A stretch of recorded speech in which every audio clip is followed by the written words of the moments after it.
आना कोई मामूली बात नहीं होती।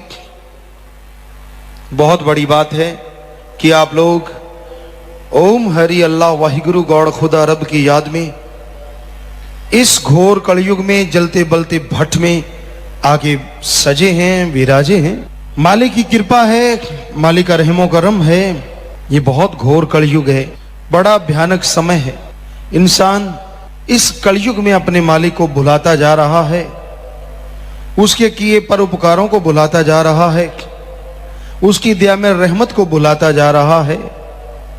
और ज्यादातर लोगों को तो उसकी याद बीमारी परेशानी में ही आती है, आगे पीछे भुलाते ही रहते हैं।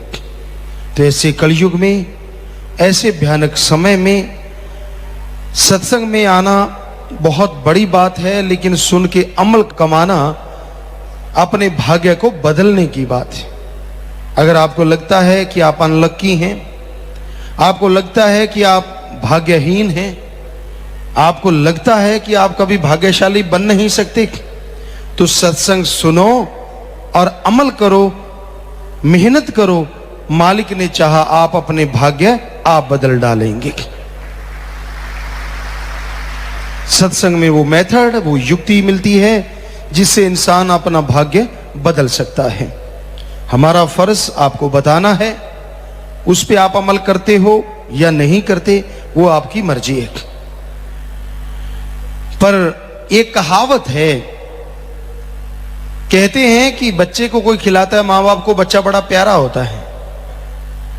अब दूसरा आदमी उसको खिलाता है, हंसाता है, वो 99 बार हंसा दे, वो याद नहीं है, पर एक बार रुला दे वो याद रहता है कि इसने मेरे बच्चे को रुलाया क्यों, रोते हुए को 99 बार हंसा दिया, वो याद नहीं। तो ऐसा है ये कलयुग। यानी सतगुर पीर फकीर कितने भी परोपकार करता रहे, कितना भी रहमो करम करता रहे, कितनी कृपा दृष्टि मालिक से दुआ करके करवाता रहे, बस कभी कभार ऐसा ना हो तो यूं बट खा जाता बैठा बैठा। अपनी गलतियां तो जीव निकालता नहीं ना, चक्कर ये है अपनी कमियां, अपनी गलतियां तो याद ही नहीं रहती। बहाना है, बस मन को हवा देने का बहाना है, काल के चक्कर में फंसने का। तो भाई आपसे गुजारिश है, अपने सतगुरु मौला को, अल्लाह वाहिगुरु राम को कभी भूलो ना। वो परोपकार एक नहीं अरबों कर सकता है, पर उसका शुक्राना करते रहो। जो शुक्राना करने लगते हैं मालिक उनकी संभाल आप आके किया करते हैं, क्योंकि वो शुक्राना कभी किसी से लेते नहीं, इसलिए मालिक उसका उद्धार कर देते हैं। तो आपसे गुजारिश यही है कि आप कम से कम मालिक के परोपकारों को याद तो रखो, उसका शुक्राना तो करो। हर समय मन के हाथों मजबूर, हर समय मन के हाथों व्याकुल ना बना करो। भूल गए हो तुम हमें, मालिक कह रहे हैं भगवान, भूल गए हो तुम हमें, हम ना तुम्हें भुलाएंगे। चाहे कुछ भी करें जतन, वापस तुम्हें ले आएंगे, काल से तुम्हें छुड़ाएंगे।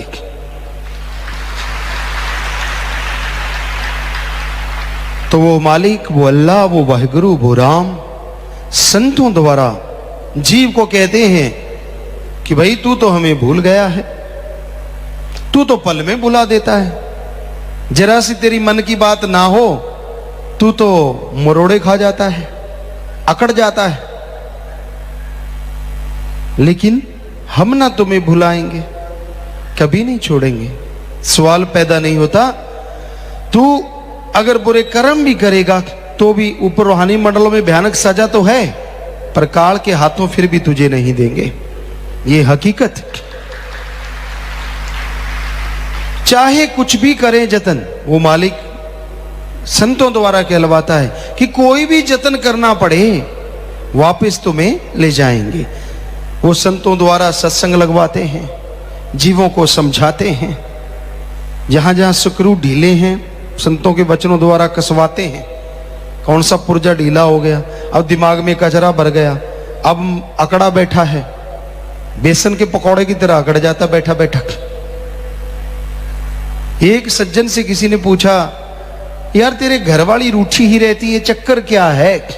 माता बहनों बुरा ना मानना, वैसे आप में आदत होती है। तो वो कहने लगा यार क्या बताऊं, मत पूछ। कहता फिर भी बता तो दे, ये बात बात पे क्यों रूठ जाती है। कहता यार क्या बताऊं, मैं बैठा हूं आराम से, कोई बात नहीं है, मेरे पे गुस्से होने लगी। तो मैंने पूछा बात क्या हुई। कहती हवा इधर से क्यों आ रही है, बताओ इसका क्या हल है। आदमी होके मैं हवा को कैसे बदल सकता हूं कि हवा इधर से ना आए। कहता मैंने कहा चलो मैं खड़ा हो जाता हूं उधर। कहता फिर गाली देने लगी। अब क्या हुआ। कहती ये कड़छी सही नहीं है, बताओ कहां कहां पूरा आएगा आदमी। ऐसा ही है आज कल युग में गुरसिख जो अपने आप को मुरीद कहलाते हैं। मुरीद का मतलब होता है मर मिटे। सदगुरु का वचन है जैसा कहे वैसा चले, मुर्दे के समान। लेकिन यहां मुरीद तो कुछ और ही मुरीद है। यहाँ तो कहते गुरु मेरी तरह चले, ऐसे क्यों नहीं किया, वैसा क्यों नहीं, ऐसे होना चाहिए, मेरे हिसाब से ये होना चाहिए, मेरे हिसाब से वो होना चाहिए। तेरे हिसाब से तो रिमोट होना चाहिए, तेरे हाथ में हो। जब बटन दबाए मालिक प्रकट हो जाए, जो चाहे मालिक से मांग ले, जब चाहे मांग ले, फिर तो मजे हैं। ये हो नहीं सकता, संभव तो है, ऐसा संभव है। मालिक रिमोट की तरह काम करेगा। आप सुन्न समाधि में जाओ, 10वां द्वार खोल लो, नूरी स्वरूप के दर्शन कर लो, वो वाकई रिमोट आपके हाथ में रहेगा अपना। चलो करो ऐसे, अगर आपको इच्छा है ना मालिक को कैसा अपना बनाना है तो चलो ऐसे कर लो। इसमें क्या है, रोट पाड़ते रहते हो, छोड़ते नहीं कोई भी सामान। क्या भगवान का नाम लेना ही मुश्किल है, उसमें क्या दुख आता है, क्या तकलीफ आती है बताइए। नाम आपको मिल गया, वो दिमाग में फिट हो गया। जीबा तो हमेशा ही चलती रहती है, ये 2.5-3 इंच की, यही तो रुकती नहीं। तो इसको राम नाम की तरफ चला के तो देखो।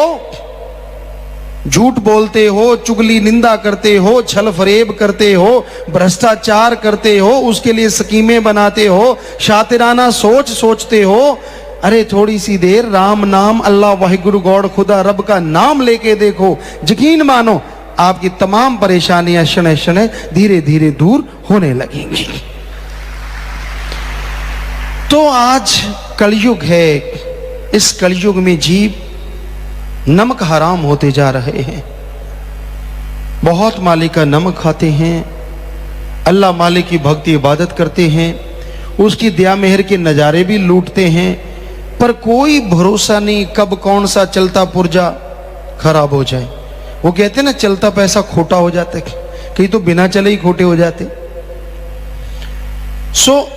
इस कलयुग में बड़ा ही मुश्किल है जीव को जो लगता है राम नाम का सुमरण करना।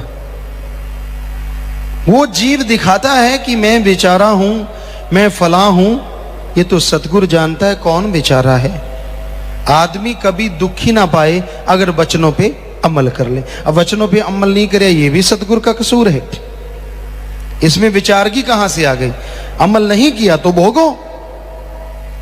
फिर कहते नहीं वो तो दया का सागर है, क्या पता कितनी बार मालिक ने बचाया हो, कितनी बार दया में रहमत की हो, कितनी बार पहाड़ को कंकर बनाया हो। जब आदमी ढीठी हो जाए, मानना ही बंद कर दे तो क्या करे। तो भाई संत पीर फकीर जो बात कहते हैं वो अल्लाह वाहिगुरु राम के वचन होते हैं, उनको सुनो और दिलो दिमाग में बिठा लो, उन पे अमल करना सीखो, तो मालिक की दया में रहमत सदा बरसती रहेगी। वरना मन के बीमार पड़ जाओगे, मन कभी उठने नहीं देगा, मन छा जाएगा काली घटा घनघोर की तरह। पर सतगुर पीर फकीर जो बात कहते हैं वो मालिक के वो वचन होते हैं जो सूरज के मानित हर टाइम घटा को फाड़ के बाहर निकल आता है। आप पे अगर मन की घटा घनघोर छाई हुई है तो सुमरण करना शुरू कर दो, परमार्थ करना शुरू कर दो। अरे छोड़ दो बदियों को, छोड़ दो बुराइयों को, नाता जोड़ लो नेकी से, भलाई से, अल्लाह राम मालिक वाहिगुरु गॉड खुदा रब की भक्ति इबादत से। यकीन मानो वो आपके मन और भयानक कर्मों के उस काली घटा को चीर के बाहर निकाल देगा और आप खुशियों से लबरेज हो जाएंगे। मानो तो सही। अमल तो करो, क्योंकि माने की गति कहीं ना जाए, ना माने पीछे पछताए। मान लो, सुन लो, अमल कर लो, तो जो गति होगी वो कहने सुनने से परे अच्छी होगी। आप बेइंतहा खुशियां हासिल करेंगे, आप बेइंतहा मालिक की दया में रहमत को प्राप्त कर लेंगे। यहां भी आपके कोई कमी आती है, यहां भी आपको कोई परेशानी, खास करके सत्संगी भाई जो राम नाम से जुड़े, काम धंधे में रुकावट आ गई, सेहत खराब हो गई, बीमारियां आ गई, टेंशन है, चिंता है, कोई ना कोई और परेशानियां खड़ी रहती हैं। इनके कारण तो यही हैं, या तो काम वासना में आप तंग हैं, या फिर क्रोध के पीछे मजबूर हैं, या लोभ लालच में पड़ गए, या परिवार के मोह ममता में दुखी हैं, या फिर आपको अहंकार आया हुआ है, या फिर मन और माया ने तड़फाया हुआ है। और इन सब का मेन कारण है कि आपने वचनों पे अमल न करने का एक तरह से कसम खाया हुआ है। वचनों पे अमल कर लो, नाम जपो, सेवा करो, सुमरन करो, परमार्थ करो, कमाई का हिस्सा अपने घर में निकाल लो। अगर आपको किसी पे डाउट है, कोई भी आसपास भूखा है, प्यासा है, बीमार है, उसका इलाज करवा दो, जाओ। तो हम आपको गारंटी देते हैं मालिक की दया में रहमत 100% बरसेगी ही बरसेगी। और कैसे बताएं आपको, क्या घोल के पिला दें? बेपरवाह जी फरमाते, वो भी पिला रहे हैं, कोई पी के अमल करे तो ना।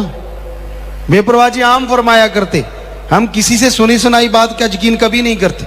जो सतगुरु ने हमसे वचन किए सामने रूबरू, बहुत बार बेपरवाह जी वचन करते, दिल करता है कुछ घोल के पिला दे, पल में सबको निज धाम पहुंचा दे। तो घोल के भी पिला रहे हैं कि यहां भी, क्योंकि उनके वचन थे तो पिलाना तो था ही उन्होंने। तो भाई ये उनके वचन हैं, पर कोई उस पे भी अमल करे तो ना। पानी समझ लो पानी है, शरबत समझ लो शरबत है, और फकीर कह दे कि नहीं ये तो भाई अमृत है, कोई सुन के उसको मान ले कि ये हरी रस है, ये तो भाई फला चीज है। तो अगर फकीर कह दे कि ये अमृत, और पानी भी पकड़ा दे एक बूंद, तो अमृत से भी बढ़ के बन जाए दृढ़ विश्वास वाले के लिए, यकीन करने वाले के लिए। रूहानियत में ना तो दिखावे से संत पीर फकीर या मालिक खुश होते हैं, ना कोई पाखंडवाद से, ना आपकी अकल चतुराई से, ना कोई और किसी गुण से, यहां तो अमलों से बेड़े पार हैं। संत कोई की गारंटी नहीं लेते कि आप पे रहमत होगी या आप पे आपकी बीमारियां ठीक होंगी, वो गारंटी लेते हैं कि अमल कर लोगे, अरे ये बीमारी तो क्या, आवागमन भी खत्म होगा और मालिक के नूरी स्वरूप के दर्शन भी होंगे। इन चीजों की तो बात ही क्या है, ये गारंटी देते हैं संत, पर साथ में शर्त रखते हैं अमल मानो, किसी की बातों में पाखंड में मत आओ, किसी के झांसे में मत आओ। जब मालिक से प्यार लगता है ना, बड़ा ही अच्छा लगता है। जब मनमते लोगों की उंगली वालों के चक्कर में इंसान फंस जाता है, तो मालिक से दूर होना शुरू हो जाता है। लगा लगा प्यार तो बड़ा ही अच्छा लगता है। एक बात आपको बताते होते हैं कई बार, जब गधा हींगता है ना, कितनी जोर से हींगता है। पहली आवाज उसकी, हालांकि उसकी आवाज कर्कश होती है, पर बहुत बड़ी आवाज होती है, ढेंचू, बहुत बड़ी, लेकिन धीरे धीरे ढेंचू ढेंचू। ऐसा ना कि अगर मन के गधे को रोका करो। पहले पहले जब प्यार प्यार लगता लगता तो कहता मेरे को तो सदगुरु पूरा मिला, मैं ये करूं वो करूं फलां करूं, अब और क्या चाहिए। और फिर जब किसी गधे का संग हो जाता है और फिर वो रेंगना धीरे धीरे बस शांति होता चला जाता है। कहता ना ना अब तो मुझे पता चल गया, पहले तो पता नहीं था। क्या पता चल गया तुझे, क्या समझ गया तू? 4 आदमी चुगली निंदा करने वालों की बात सुन ली, किसी निंदक की बात सुन ली, बस ये पता चल गया।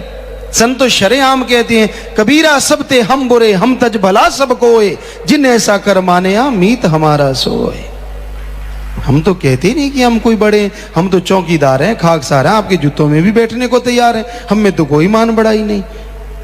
तो हम तो उस मालिक की चर्चा बताते हैं आपको, उससे जुड़ो, उसका नाम जपो, उसकी भक्ति इबादत करो, फिर देखो नजारे, कितनी खुशियां मिलती हैं, कितना आनंद मिलता है, कितना परमानंद मिलता है। पर आप तो मानते ही नहीं, अमल करते ही नहीं। तो भाई अमल करना सीखो। भक्ति कर कर काल ने हमको जी रिझा लिया, जून 84 की जेल में तुमको है फंसा लिया, माया के जाल में फंस गए वापिस अब ना आएंगे। काल ने, कोई कहता है 72 चौकड़ी, कोई कहता है 84 चौकड़ी, भक्ति की, इबादत की। मालिक ने काल को बनाया, सृष्टि की रचना करवाई और सारे बुत बन गए, सारा साजो सामान बन गया, शरीर बन गए, लेकिन उनमें कोई हरकत नहीं थी, बेजान बुत, बेजान चीजें। तो कहते काल को आया कि अगर इनमें जान हो तो ये कैसे चलेंगी, कैसे होगा, क्यों ना रौनक पड़े। उसने भक्ति की, इबादत की, मालिक को खुश कर लिया और ये कहा कि इनमें आप जान डाल दें। तो मालिक ने कहा ठीक है। नूरी स्वरूप मालिक ने जैसे ही प्रकट किया, उनसे किरणें निकली और वो किरणें हर बुतों से टकराई और जिस भी बुत से वो किरण टकराई उस बुत में जान आ गई, शरीर चलने लगे, रौनक आ गई। तो काल ने कहा जी अब मेरा दूसरा वचन ये है कि आप इन रूहों को बुला चुके हैं। मालिक ने उनको बुलाना चाहा, वो उसमें मस्त हो गई, आवाज को सुनना बंद कर दिया मालिक। तो काल ने कहा जी अब आप और चमत्कार ना करें, अभी अब आपकी आवाज पे नहीं आ रही हैं, तो मुझे ये वचन दीजिए ये जिस शरीर में उसमें मस्त रहे। तो मालिक ने कहा भाई ठीक है, रूहें उसमें मस्त हो गई शरीरों में। मालिक को फिर भी दुख आया कि ये हमसे बिछुड़ गई, इनका अलग पहचान बनी है, तो ये तो बेइंतहा दुख हासिल करेंगी। तो फिर मालिक ने काल को कहा कि ऐसा कर, अब हमारी भी सुन। ये इस तरह का एक शरीर बना, सारे शरीर जब बन चुके, मालिक ने देखा इस तरह तो ये फंस गई हैं इसमें, तो फिर ये मनुष्य शरीर बनवाया 5 तत्व से। मालिक ने अपने हुक्म से जैसा कहा बनवाया और फिर इसमें कहा कि इसमें जो रूहें आएंगी वो कुछ हद तक खुद मुख्तियार होंगी और उसमें अगर आके ये मेरा नाम जपेंगी तो तेरे इन शरीर के जकड़ों से, जन्म मरण के चक्कर से, आवागमन से आजाद होके पुण्य निज धाम सचखंड सतलोकानामी आ जाएंगी। तो काल ने फिर कहा जी आप बिल्कुल प्रकट नहीं होंगे, ऐसा नहीं कि आप नूरी शुभ रूप में प्रकट हो जाएं, फिर तो रूहें नेचुरली आपका नाम ही जपेंगी, जब फिर तो मेरी कोई शक्ति ही नहीं। तो मालिक ने कहा ठीक है, हम ये वचन देते हैं कि बिल्कुल नूरी सूर में इस तरह से हम प्रकट बिल्कुल शरेआम नहीं होंगे, लेकिन अगर कोई भक्ति करेगा तो उसे हम जरूर दर्श दीदार मृत्यु लोक में भी जरूर देंगे। तो भाई अब मर्जी आपकी है, मालिक ने आपको भेजा, उस पर गुस्सा होने की जरूरत नहीं। बुलाने के लिए पीर फकीर भी भेज दिए, उस तक जाने का रास्ता भी बता दिया। अब आपको प्यास लगी है, बुरा हाल है प्यास में, किसी को कभी लगी हो और पानी ना मिला हो वो जानता है प्यास क्या होती है। जिनके पास पहले ही बोतलें रखी पड़ी हैं उनको क्या पता प्यास क्या होती है। तो बड़ा बुरा हाल हो जाता है आदमी का। तो फिर कोई बता दे ना उस टाइम कि भाई प्यास से बुरा हाल है, वो देख वहां पे यार पानी है या फलां जगह मटके रखे हुए हैं, तो उसको वो आदमी भगवान नजर आता है, दौड़ा चला जाता है और वहां जाके पानी पी के बड़ा खुश होता है। तो उसी तरह आप जन्मों जन्मों से प्यासे हैं, मालिक से भटक रहे हैं, संत पीर फकीर बता देते ले भाई ये नाम, इसका जाप करना, तेरी जन्मों जन्मों की प्यास बुझ जाएगी, मालिक के दर्शन भी होंगे और आवागमन से दुनियावी दुख चिंता परेशानियों से भी आजाद हो जाएगा। अब बता, अगर तू ही रास्ते पे ना चले, तू ही ना पहुंचे, तो इसमें दोष संतों का है? किसका दोष? खुद का दोष है। पर यही आज कलयुग में हैरानी है, दोषी होता भी इंसान अपने आप को दोषी नहीं कहता, हमेशा मालिक पे, दूसरों पे, दूसरे के कर्मों पे, दूसरे की निगाह पे शक करता रहता है। कभी अपने बारे में नहीं सोचता कि मैं कितना घमंडी हूं, कितना अहंकारी हूं, कितना ईगोनेस बड़ा हूं। कोई बात ही नहीं सुनता, कोई अमल ही नहीं करता। संत कहते मैं पहले ही काट देता हूं। संतों के वचन पहले श्रद्धा से ध्यान से सुनो, फिर अमल करो, और पूछना पड़े तो फिर पूछो, संत उसका जवाब जरूर देते हैं। श्वासों की पूंजी दी तुझे, सच्चा करन व्यापार जी, सच का सौदा किया ना पूंजी जुए हार दी। ये ना सोचा तुम कभी आगे क्या दिखाएंगे। तुझे श्वासों की कीमती पूंजी दी थी, संत भेजे उन श्वासों की पूंजी को राम नाम में लगाने के लिए। मालिक कह रहे हैं कि संतों को भेजा कि तेरे जो श्वास हैं उनको तू मेरी याद में लगा दे।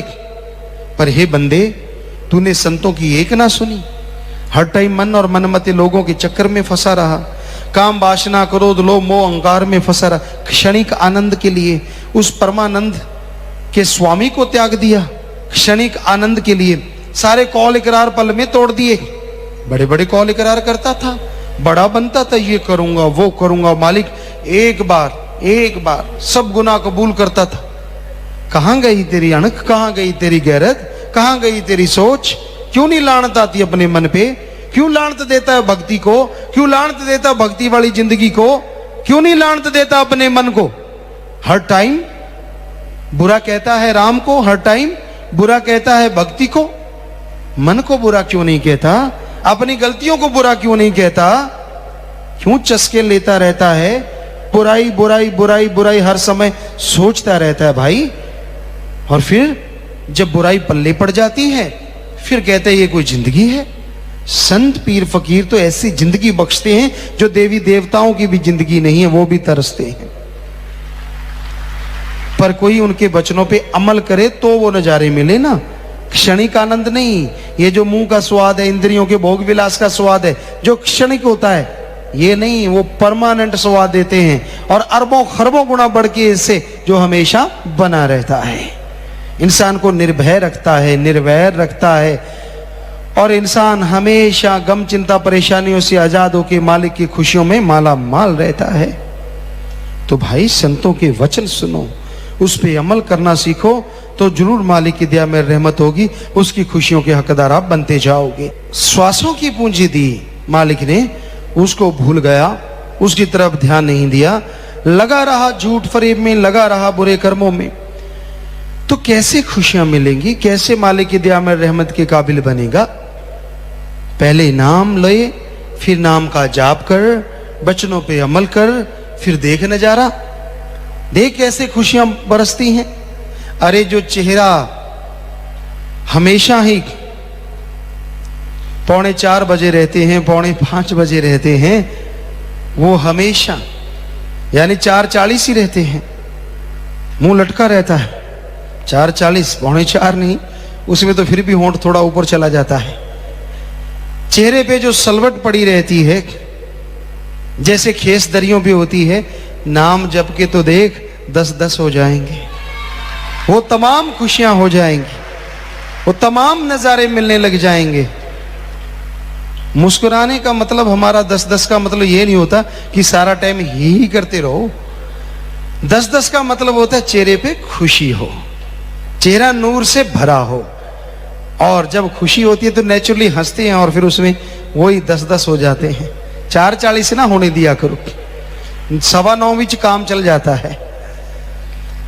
यानी अगर ज्यादा हंसते नहीं, ज्यादा मुंह लटकाते नहीं तो भी काम चल जाएगा। मुंह क्यों लटकाते हो?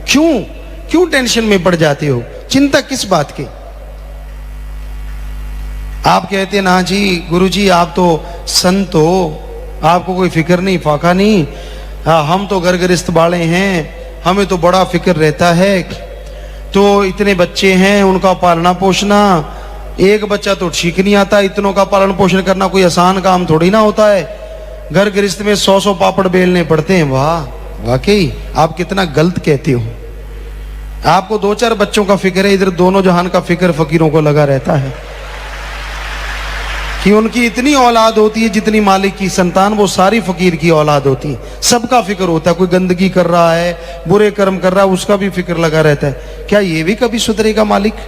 क्या इसको भी कभी अकल आएगी? हमेशा उसी ध्यान में रहते हैं।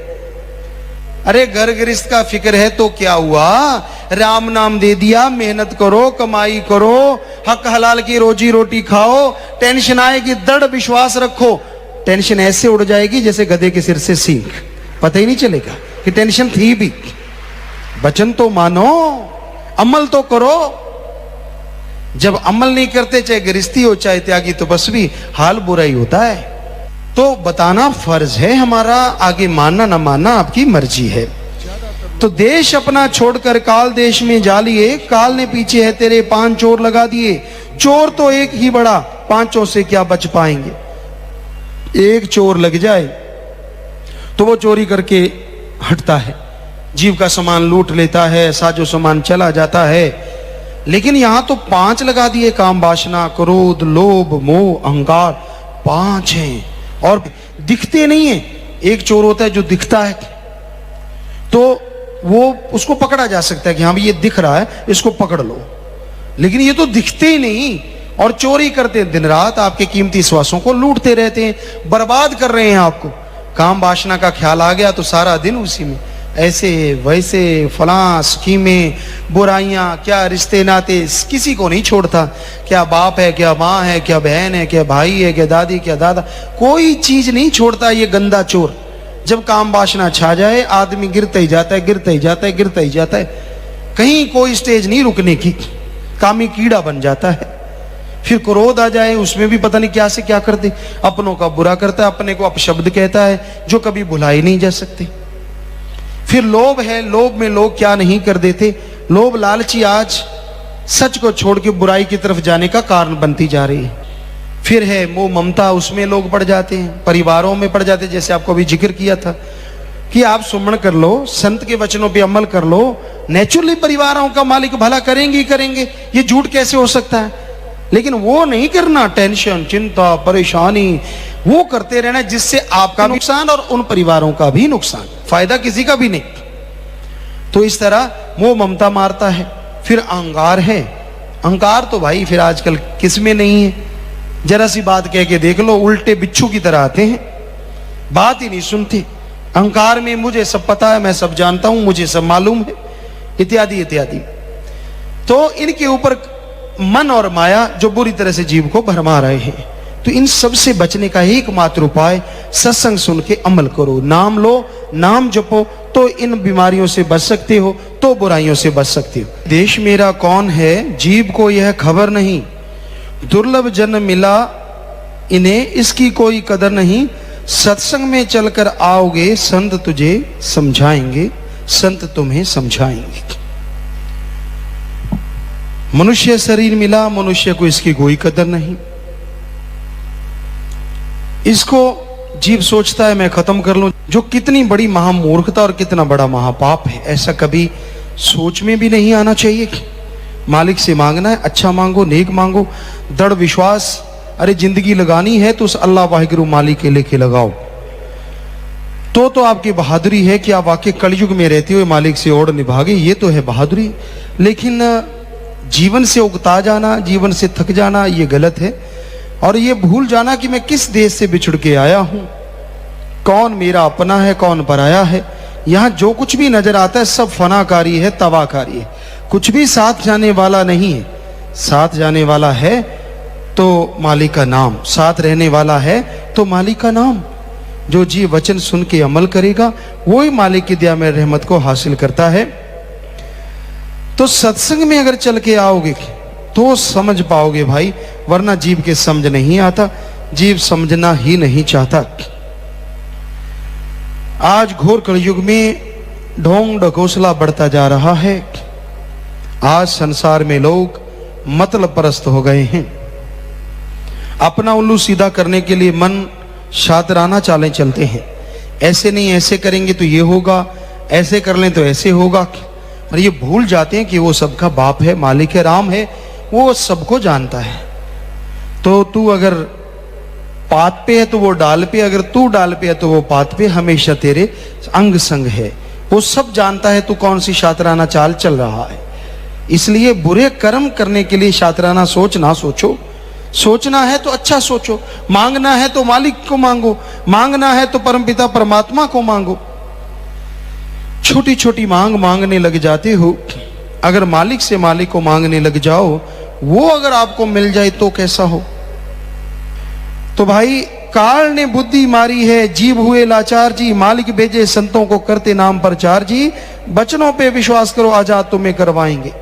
काल ने बुद्धि विवेक खत्म कर दिया है जीव का, उसका सोच का दायरा नैरो माइंडेड, बिल्कुल तंग दायरा है, बस वहीं तक सीमित है, बाल बच्चों तक, काम वासना तक, क्रोध लोभ मोह अहंकार तक उसी में घूमता रहता है। उसके अलावा बाकी सारी चीजें कोई असर नहीं करती। कोई वचन, कोई बातें, कोई अच्छी नेक चर्चा करो, उनको भाती नहीं, बुराई बुराई चर्चा चलती रहती है। तो दृढ़ विश्वास करके आगे बढ़ो। ये घोर कलयुग है, वचनों पे विश्वास करो। यकीन नहीं करते तो खुशियां कहां से मिलेंगी? डॉक्टर पे भी यकीन करना पड़ता है तब जाके इलाज होता है, बस पे यकीन करना पड़ता है तब जाके यात्रा होती है। तो संतों के वचनों पे विश्वास क्यों नहीं? उन्होंने आपसे क्या लेना है? क्या बैर विरोध है? आप अपनी जिंदगी जी रहे हैं, जियो। पर अगर आप बुरे कर्म करते हैं, उनको तरस आता है कि ऐसे कर्म करोगे फिर ये बीमारियां, फिर ऐसी भयानक दशा, फिर आपका ये हाल होने वाला है। इसलिए वो आगाह करते हैं, मत करो मत करो बुराइयां। आपको लगता है वो आपके दुश्मन हैं? जी नहीं। अगर बच्चे को माँ बाप कहते कि सांप ना पकड़, वो माँ बाप क्या बच्चे के दुश्मन हो गए? अगर माँ बाप बच्चे को कहते हैं अंगारा लाल जरूर है पर हाथ को जला देगा, मत पकड़, तो क्या माँ बाप उसके दुश्मन हो गए? सवाल पैदा नहीं होता। तो उसी तरह संत पीर फकीर कभी किसी से बैर नहीं रखते। जो चीज लगता है फ्यूचर में, बच्चा तो मांगता है, डिमांड करता है, ये चीज दे मुझे, वो चीज दे, लगता है कि ये चीज इसके फ्यूचर के लिए बुरी है, वो उसे कभी नहीं देते। बाकी जीव की मर्जी, अगर धक्का करता है तो वो अपने कर्मों का खुद जिम्मेवार बन जाता है, फिर भोगता रहता है। तो संत तो सबका भला चाहते हैं, भला मांगते हैं, नशा छुड़वाते हैं, बुराइयां छुड़वाते हैं, और जो जीव सुन के अमल करते मालिक उन्हें खुशियां बख्शते हैं। इंदिरामती कबीर जी से नाम लिया, सुमन किया करती थी। सुमन करके जब 10वां द्वार खुला, अंत्यकरण में वो रूहानियत के नज़ारे नजर आने लगे, नूरानी स्वरूप के दर्शन हुए। तो देखा सतपुरुष की जगह कबीर जी के दर्शन हो रहे हैं नूरी स्वरूप के। तो जब वो उतरी, कबीर जी के चरणों में गिर पड़ी, जय जयकार करने लगी, और साथ में एक सवाल भी खड़ा किया कि हे कबीर जी, जब आपको पता था कि आपके रूप में मालिक दर्शन देंगे, तो आपने फिर बताया क्यों नहीं कि आप सतपुरुष के रूप से एक हो चुके हैं? कबीर जी कहने लगे, भाई अब तूने अभ्यास कर लिया है, सुमन कर लिया है, अंदर नूरी स्वरूप के दर्शन कर लिए, चाहे लाख तुझे कहें तो भी तू किसी की परवाह नहीं करेगी, क्योंकि तूने नूरी स्वरूप प्रकट हो गया है। तो अगर हम पहले कह देते तो तू